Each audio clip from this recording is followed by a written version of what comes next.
ఈ వీడియోలో last topic స్వతంత్ర వీర్ సావర్కర్. అద్భుతమైన మూవీ అన్నమాట. రీసెంట్గా ఓటీటీలో చూసానమాట.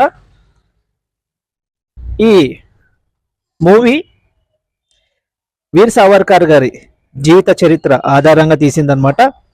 వీర్ సావర్కర్ గారు 1883లో జన్మించారు. 1966లో కన్నుమూశారనమాట.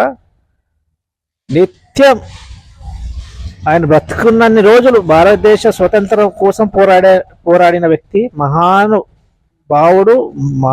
అసలు ఎలా అంటే అసలు సుభాష్ చంద్రబోస్ అయినా కానీ, భగత్ సింగ్ గారైనా కానీ, ఇంకా ఆయన జననం తర్వాత అతను రాసిన పుస్తకాలకు ప్రభావితమై అసలు సుభాష్ చంద్రబోస్ గారికి ఇట్లా మీరు ఇక్కడికి వెళ్ళి ఆ సైన్యాన్ని రెడీ చేసి భారతదేశం పైన ఈ బ్రిటిషర్ల పైన యుద్ధం చేయండి అని చెప్పేసి, భారతదేశం మీద కాదు భారతదేశాన్ని పాలిస్తున్న ఆనాటి ఈ బ్రిటిష్ కుక్కలని తరిమి కొట్టడానికి సైన్యాన్ని రెడీ చేయండి అని చెప్పి ప్రోత్సహించింది కూడా వీర్ సావర్కర్ గారే.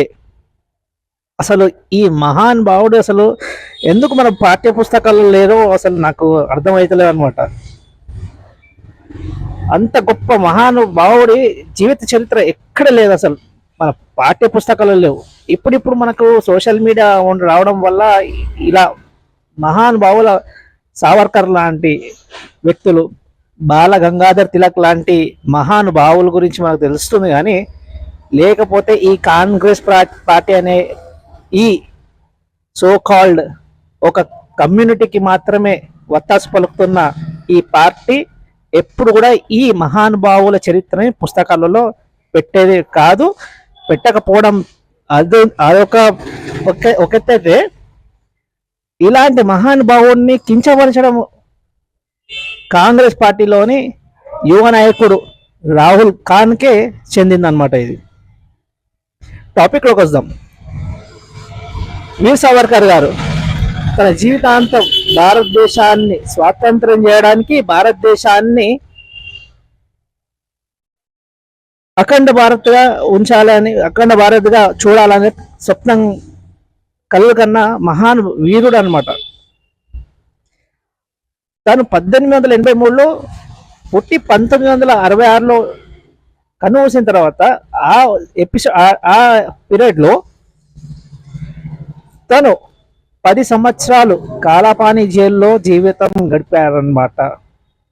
దాని తర్వాత అంటే 1911 నుంచి 1921 వరకు కాలాపాని జైల్లో కఠినమైన శిక్షలు అనమాట.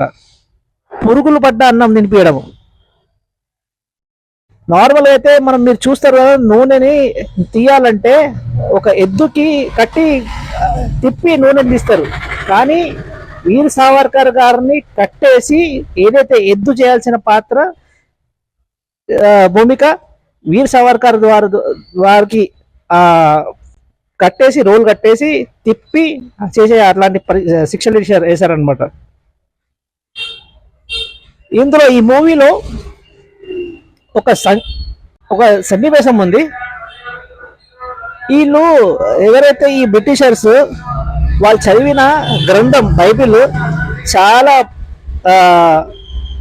అంటే చాలా ఏదో అంటారు కదా, పీస్కి సంబంధించిన పుస్తకం అంటారు కదా. అలాంటప్పుడు వీళ్ళు ఇంత పీస్ఫుల్ ఆ పుస్తకాన్ని, ఆ గ్రంథం చదివినప్పుడు వీళ్ళ మెంటాలిటీ ఎందుకు అంత క్రూయాలిటీ ఉందో నాకు అర్థం కాదు. అంటే ఒక వ్యక్తి ఎంత టార్చర్ పెట్టాలో అంత టార్చర్ పెట్టాలి అంటే వాళ్ళు చదివే పుస్తకాలలో ఎలా ఉందో ఏమని ఉందో అది మనం లాజికల్గా అండర్స్టాండ్ చేసుకోవాలన్నమాట, లాజికల్గా అర్థం చేసుకోవాలన్నమాట. ఇంకోటి ఏంటంటే ఈ కాలాపాని జైల్లో ఒక జిహాదీ గారు ఉంటాడు అనమాట. వాడు ఏం చేస్తాడంటే ఖైదీలందరికీ హుక్కుం జారీ చేస్తాడనమాట.